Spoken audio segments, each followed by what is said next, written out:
नमस्कार दोस्तों, हमारे ऑनलाइन ट्यूशन अड्डा चैनल पर आपका स्वागत है।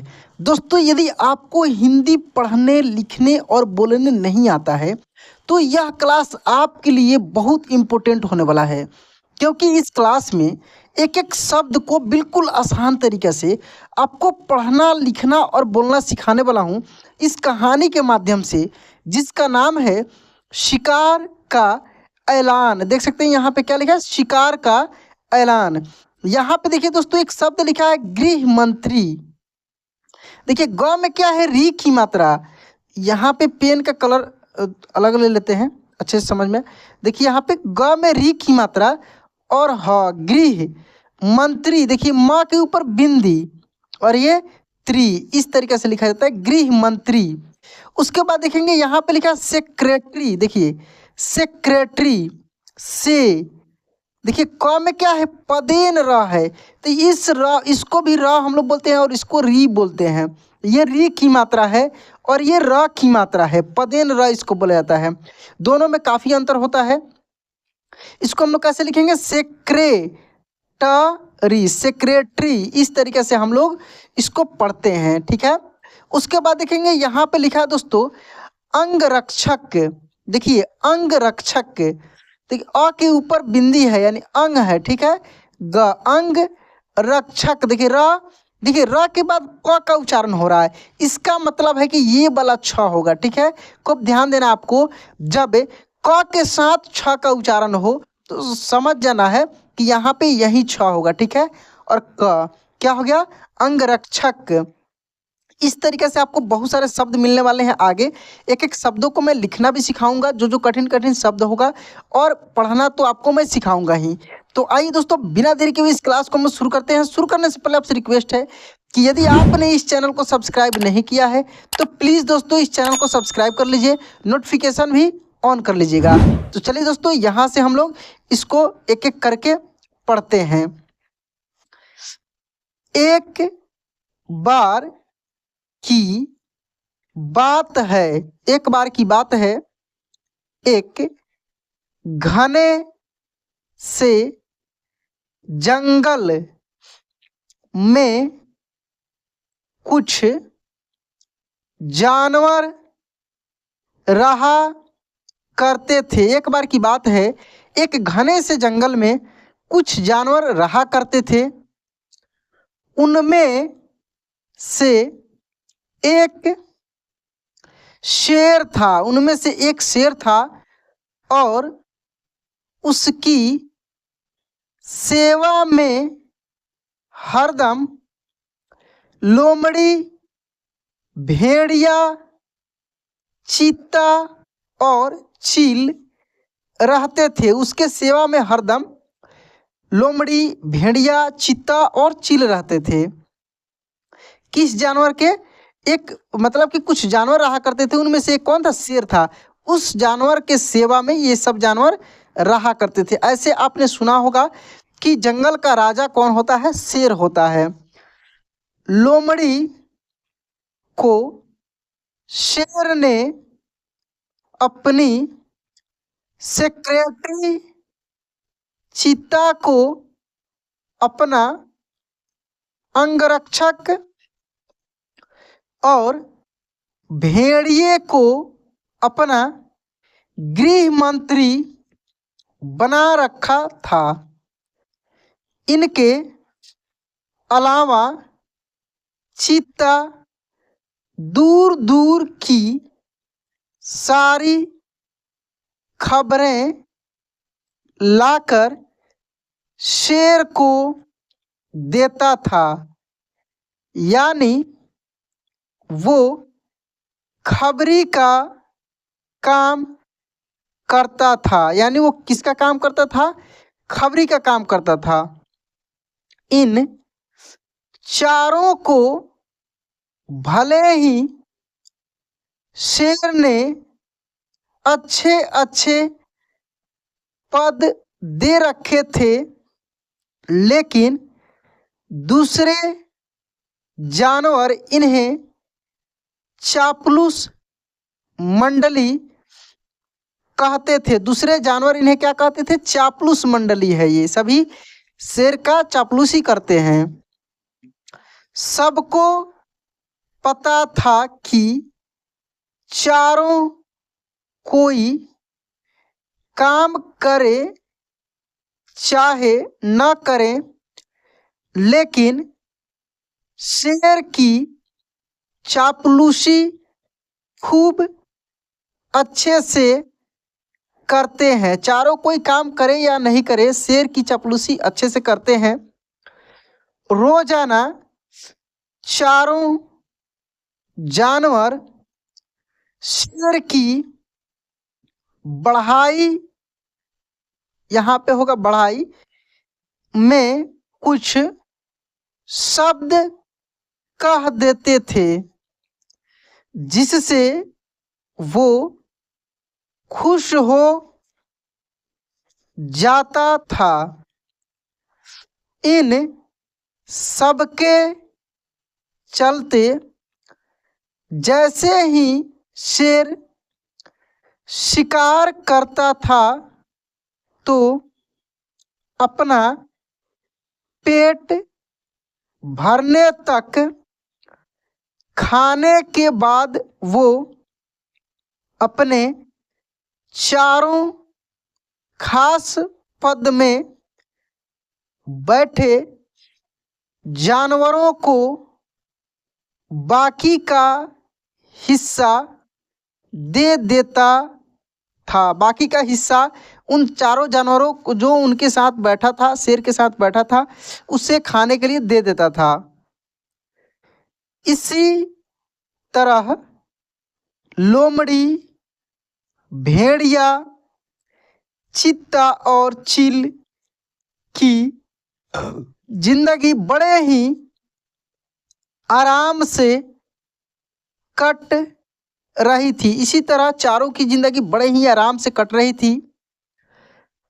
एक दिन खबरी चील ने अपने चापलूस दोस्तों को आकर बताया कि काफी देर से सड़क के पास में ही एक ऊंट बैठा हुआ है। काफी देर से सड़क के पास में ही एक ऊंट बैठा हुआ है।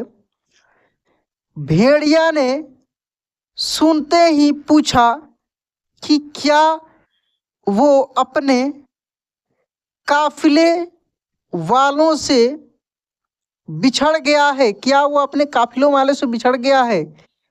चीते ने इस सवाल को सुनते ही कहा कि चाहे जो भी हो, हम उसका शिकार करवा देते हैं शेर से। चाहे जो कुछ भी हो, उसका शिकार हम लोग शेर से करवा देते हैं।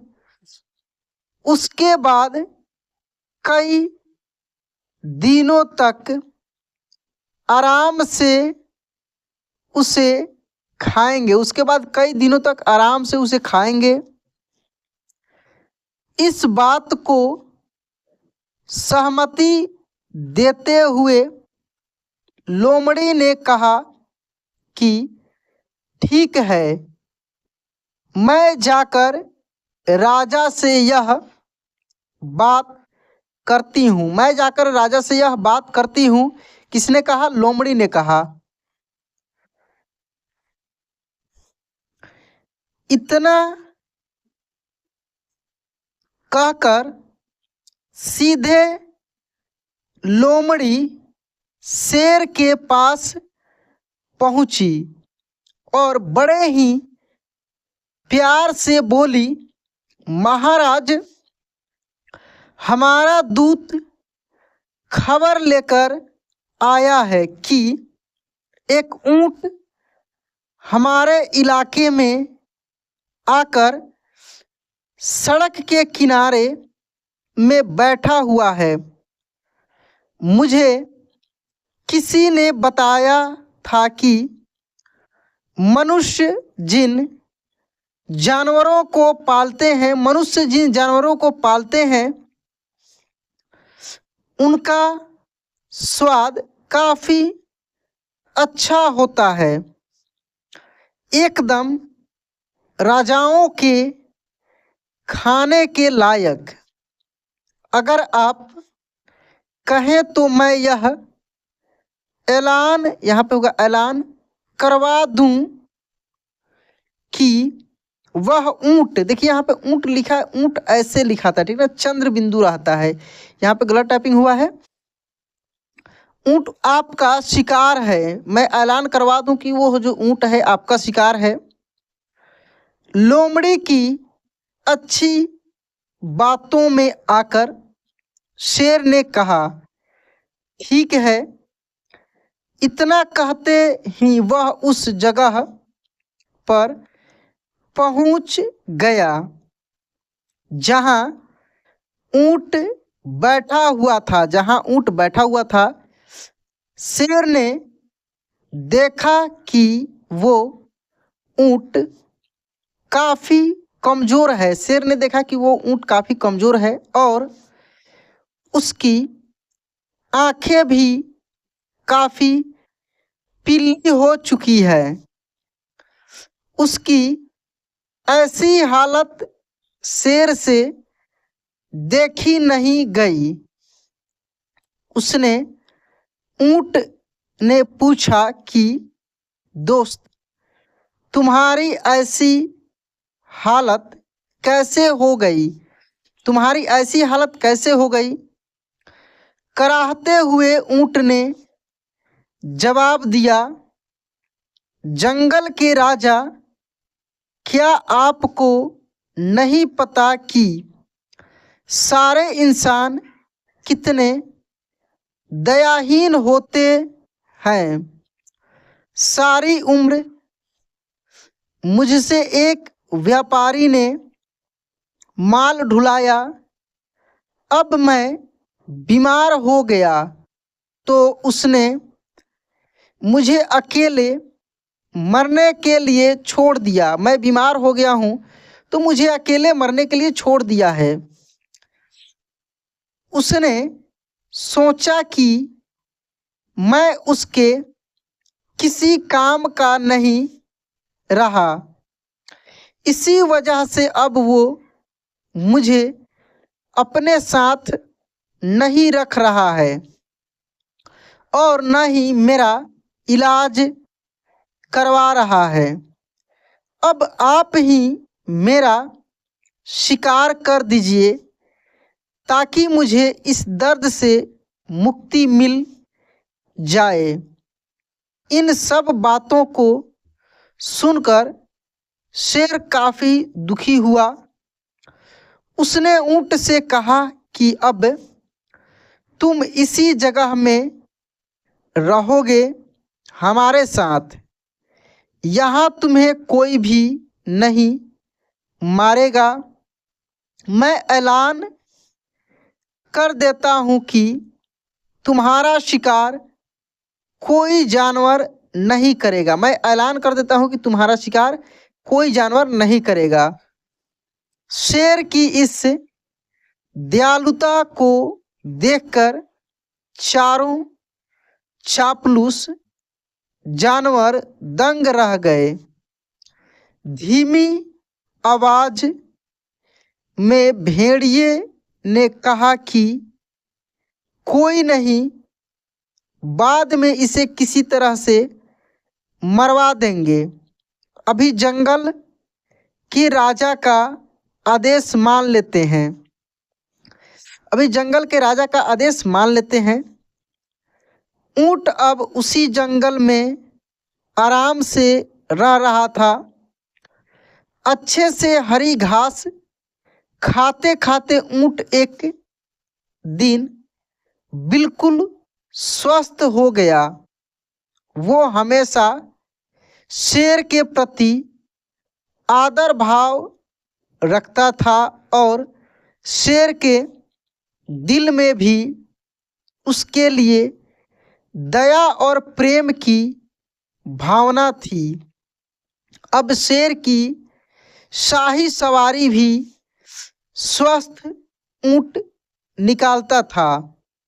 वो शेर के चारों खास पदाधिकारी जानवरों को अपनी पीठ पर बैठाकर चलता। एक दिन चापलूस जानवरों ने जंगल के राजा शेर को हाथी का शिकार करने के लिए कहा। राजा भी मान गया, लेकिन वो हाथी पागल था। उसने शेर को बुरी तरह से पटक दिया। किसी तरह से शेर पागल हाथी से बच तो गया, लेकिन उसे काफ़ी चोट लग गई। यहाँ पे गई होगा।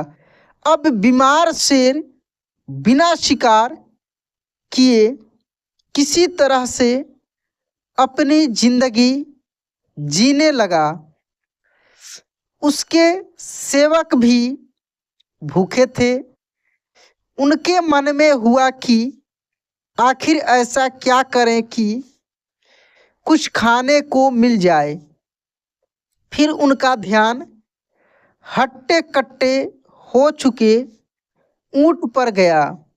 सबने मिलकर एक तरकीब सोची और राजा के पास चले गए।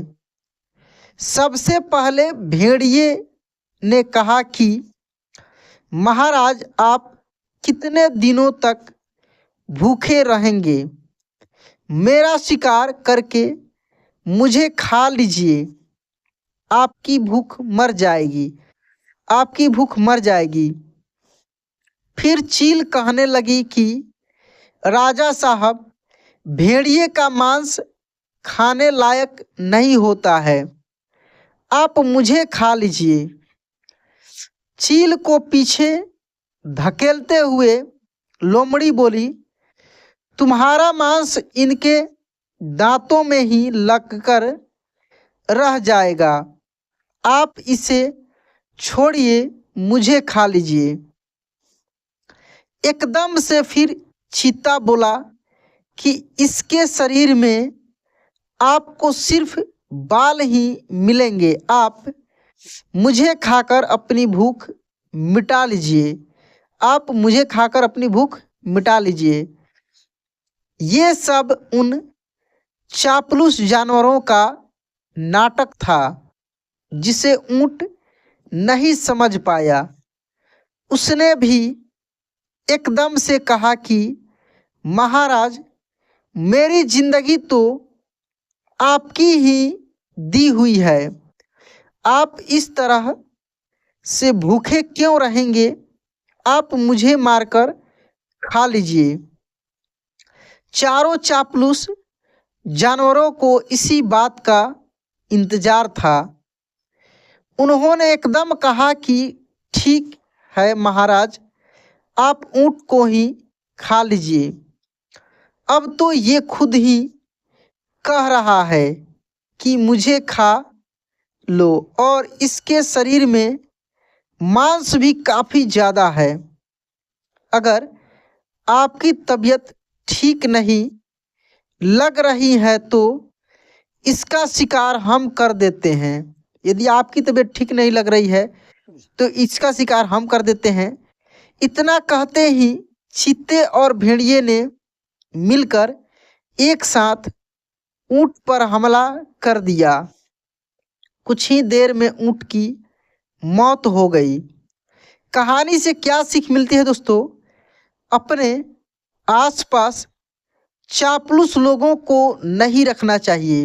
वो हमेशा अपने फायदे की ही सोचते हैं। सही बात है दोस्तों, जो चापलूस लोग हैं वो हमेशा अपने फायदे की ही सोचेंगे, हमेशा आपकी नुकसान होने का ही वो प्रयास करेंगे कि आपका नुकसान हो। तो दोस्तों, यह कहानी आपको कैसी लगी कमेंट में जरूर बताइएगा। वीडियो अच्छा लगा होगा तो लाइक कर दीजिएगा। चैनल पे पहली बार हैं या पुराने हैं, सब्सक्राइब नहीं किए हैं तो सब्सक्राइब करके नोटिफिकेशन ऑन कर लीजिएगा। तो चलिए दोस्तों, आज क्लास यहीं पे एंड करते हैं। मिलते हैं अगले क्लास में। जय हिंद।